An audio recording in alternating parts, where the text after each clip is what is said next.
Good morning and good afternoon. My name is Heidi Waldron and I am a member of AIPPEN Steering Committee and your host for today's session.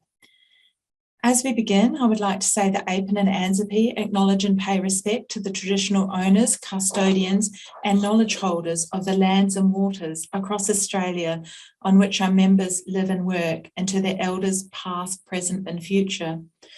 AIPPEN and ANZAPPE also acknowledge Māori as tangata whenua and Te Tiriti Waitangi partners in Aotearoa, New Zealand. I warmly welcome you to today and invite you to make acknowledgements as you feel appropriate using the chat function of Zoom. Please add your first and your last name visible on your tile. And if you're an AIPPEN member, please add IPE after your name, or if you're an ANZAPPE member, please add ANZ after your name. This will help us to assign a good mix of people to the breakout rooms. And I would like to acknowledge that I join you from Wajak Noongar Boodja in Perth, Western Australia. I'd like to advise you that this event is being recorded. Please turn off your video if you wish. However, I encourage you to turn on your video in the breakout rooms. The conversations in the breakout rooms will not be recorded. And in terms of the chat function, if you make sure that your name is showing up, this will allow people to talk with you when you're in the breakout rooms. This webinar is an opportunity to meet colleagues in our conversation-based session. So it will be kick-started by our guest, Dale Sheehan. We encourage you as participants to draw on your own experiences to make connections and to exchange ideas. Today's session is titled, "The Presence and Visibility of Collaborative Practice. Is this a significant positive contributor to the culture of a placement and therefore the learning environment?" I'm absolutely delighted to welcome Dale Sheehan today. Dale is a radiographer by background. She's coordinated a postgraduate certificate in clinical teaching through the University of Canterbury for 20 years, alongside a role as an MRT lecturer and later medical education coordinator for pre-vocational training in Canterbury.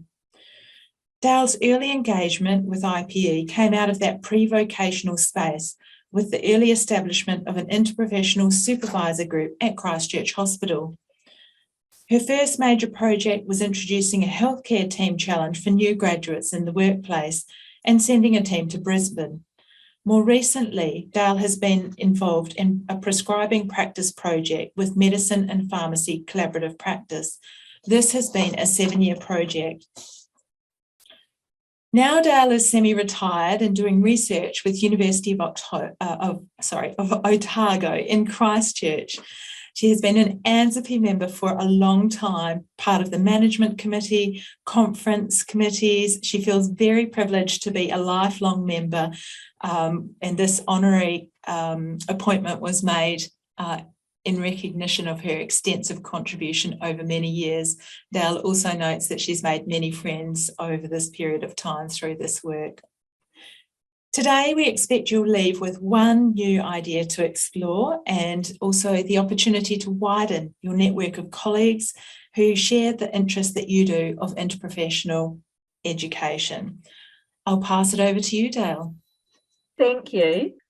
The topic today is something that's emerged quite recently, really, for me, which is, as the screenshot shows, is the presence and visibility of collaborative practice. This is a significant contributor to positive culture of a placement and therefore the learning environment.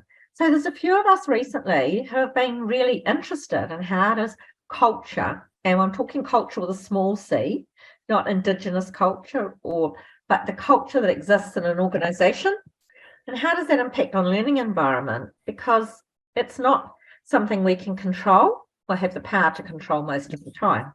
So something interesting has come up in some work that I'm doing at the moment. So if we just move on to the next slide.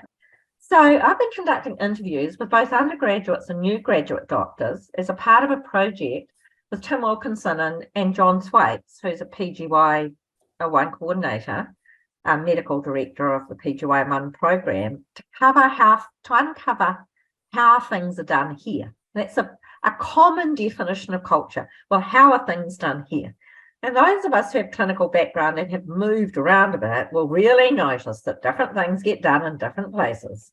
And you'll go to do something, and as a radiographer, I can remember so often in Melbourne, people saying, oh, we don't do that view here, or we do this particular positioning here. And there are a whole lot of things, usually not even written down in a protocol, that you have to learn about how things are done. So one of the things that emerged, which surprised me, to some extent, it shouldn't have, but it did, is that when people were talking about having a comfortable time on a placement and getting a lot done, interprofessional practice and collaborative practice seemed to come up. So we were asking, amongst other things, these questions. How did the team engage with you? This is as a new grad. They are all medicine, but that was the focus of this project. How might the culture of a placement support you?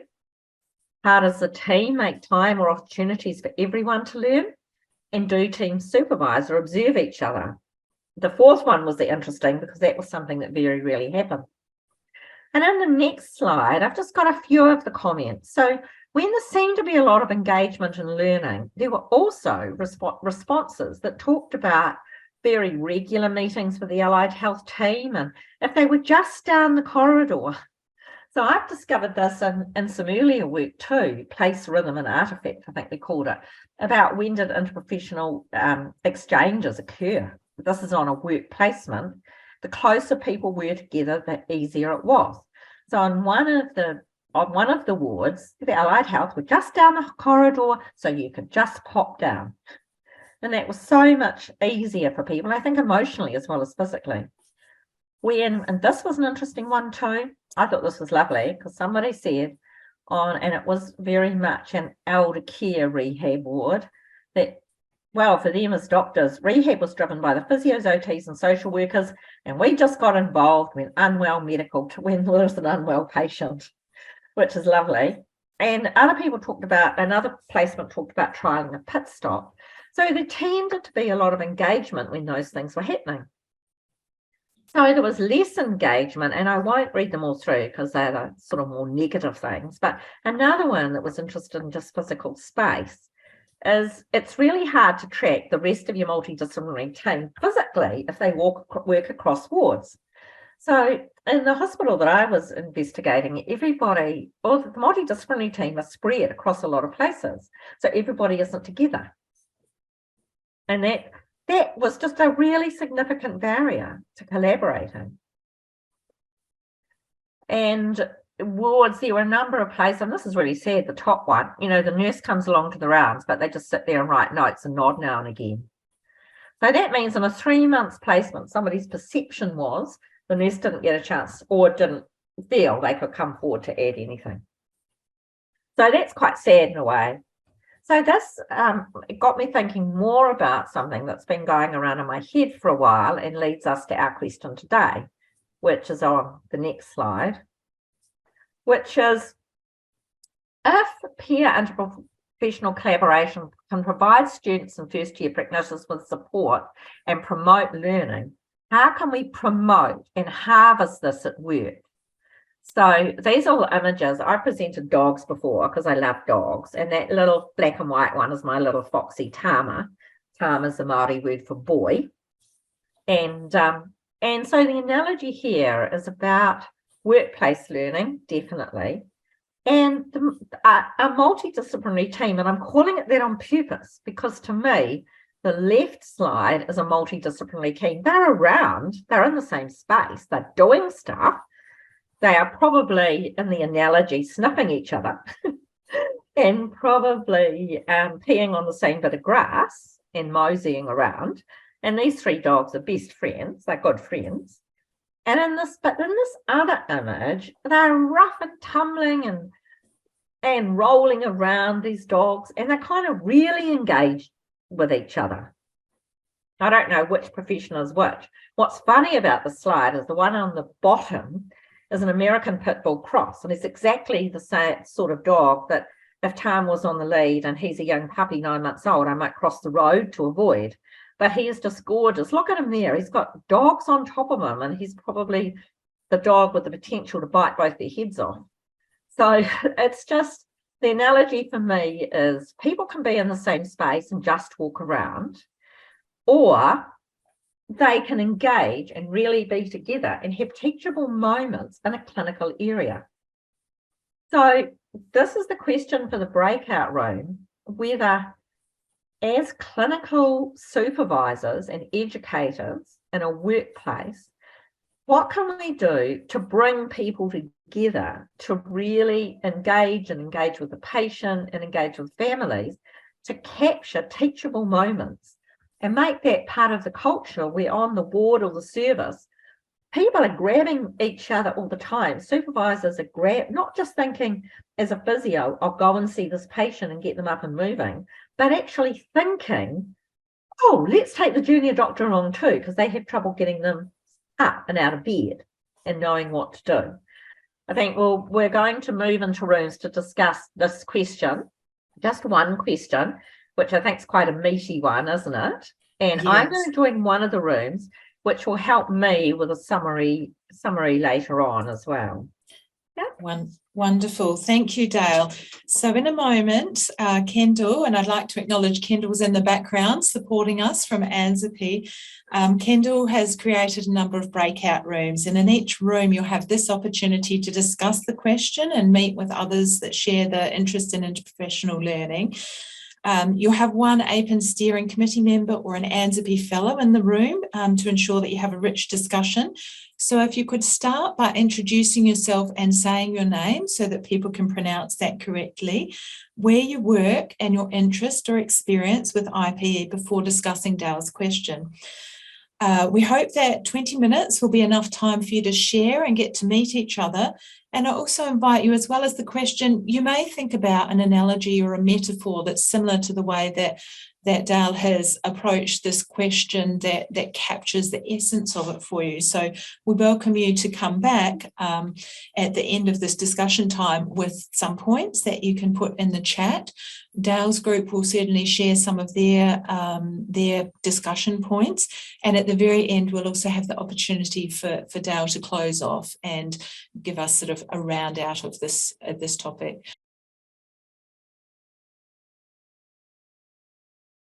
So thank you for that discussion, everyone.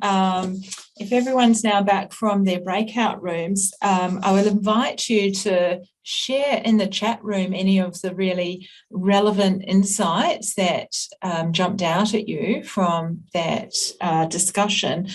I would like to share a couple of the themes that came out of our chat in the breakout room, and then invite Dale to share some of the themes from her session. So a couple of interesting points came out of the question that was, if peer interprofessional collaborative practice can provide students and first year practitioners with support and promote learning, how can we promote and harness this at work? So our discussion ranged from a number of educators that came from Australia and New Zealand, and also came from rural and metropolitan sites, covering both medical education, allied health, and of course the common theme linking us together was our interprofessional focus.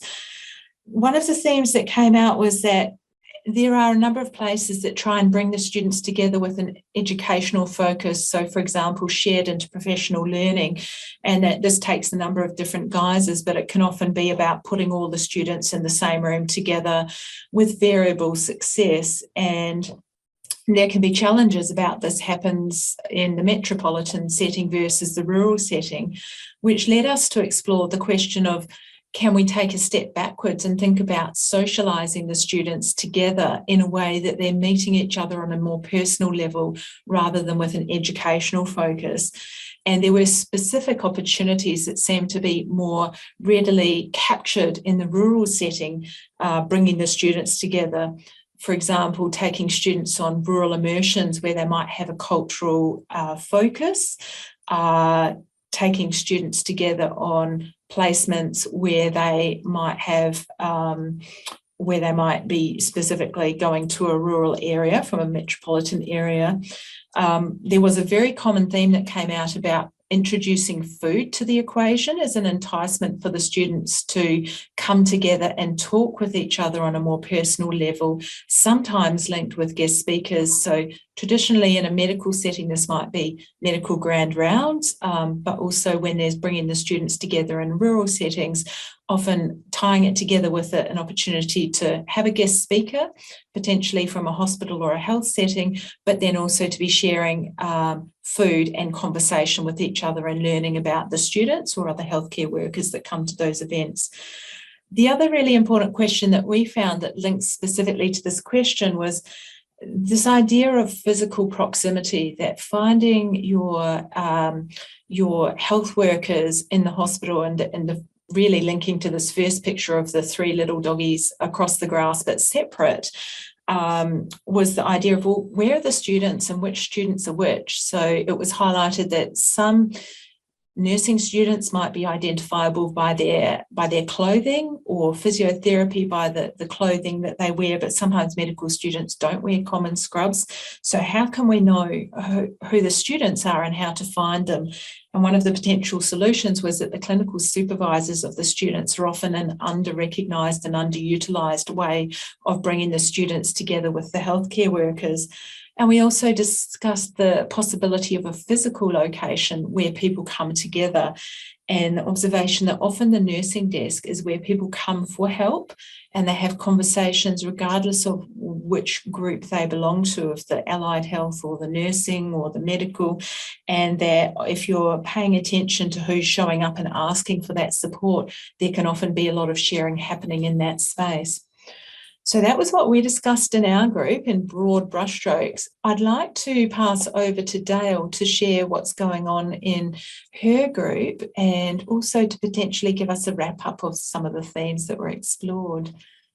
So, yeah, thank you. I'll start with the one thing we doubled up on and do it really quickly, which is the physical things and the proximity, which was really interesting. Oh, and any of my group add in, because and one of the solutions that I actually share, because I know they did in Canada, and one of my group commented on this too, if you have photos of people with their names in the ward, it makes it easier for everybody, particularly if you're challenged with names. So, and you're really embarrassed to go and see someone you've met for the third time and you've forgotten their name. But I know a Canadian colleague who did this and put them in a visible area of the ward. And what was lovely, if we think about the patient as part of the team, the patients used it more than anyone else. So that's, that's a good start. If there was a theme in ours, a theme that came through quite strongly was making the implicit explicit. So often a lot of stuff is happening, but if you're experienced, you know about it, but it needs to be made explicit to everybody. So other team members and as well as the learners. And that links to relationships really. So it's the relationships and the synergies that people create as the supervisors and the people in the ward first that allow the learning to happen for the new people coming in. Have I said that sort of clearly enough? So the teachable moments happen out of that work. So Anne was talking about her interest in a rapport model, where you start being very polite to people and eventually you might have really quick interchanges that look even rude to an outsider, but that's because you all work well and they're the dogs rumbling. You can rumble because you'll know each other, but that culture needs to be made explicit to other people. And we also talked about low hierarchy appears to help, but hierarchy is different for different professions and different places. And sometimes that's worth understanding. Yeah. And we made an assumption in our group about the hierarchy in medicine, and we were rightly pulled up to say, well, that's not very good role modeling medicine and surgery's hierarchy and talking about it. And it's things like that we need to keep doing to each other all the time. Role modeling this lack of hierarchy, this collaboration, and doing that constantly and picking up the teachable moments within that. But proximity helps with that, being implicit and explicit about what's going on. And I see that one point of difference, I think, is you guys focused on the student. We sort of focused on the supervisor. And we were lucky enough, we had a mix of people from places, but a GP educator that said the good feedback they get from people when they go into general practice is that the whole place is functioning very much as an educator team, not just a team, but an educator team. So people come in it and feel as though they come right, into that environment where everybody is there for them. And a wonderful finishing off comment related to that was, so why do we have awards for individual clinical educators, not for clinical teams? And that's a wonderful way to finish this session, where clearly we are all educators and researchers that are deeply committed to working together as teams across the different disciplines. And I really loved your imagery of the dogs and the difference between the first lot of dogs that are all together versus those that are rumbling in their little happy doggy pack. So I'd like to just share the screen and firstly to say a great big thank you to Dale for introducing this incredibly rich conversation. I particularly enjoyed being in my breakout room having these discussions, and I hope that others enjoyed that as well. There's a lot of really interesting comments coming through in the chat. I would encourage you, if you are able to come to the AIPPEN conference. There is information on the website. This will be happening on the 26th and 29th of June in the Gold Coast. We will have a particular AIPPEN event for us to be able to get together and meet each other in person and develop the connections further. I would also ask that you consider joining us for our next session, where we can continue some of these conversations. The next one will be held on the 5th of August at a similar time, and the registration is on the ANZAPI website. And I invite you to fill out the feedback summary. The link was in the chat, or you can click on this link. We value your feedback. It helps us shape what we do in future. And I wish you all a very good afternoon or continuing your morning, as the case may be. So thank you for joining us. And big thank you to Dale for guiding our session today.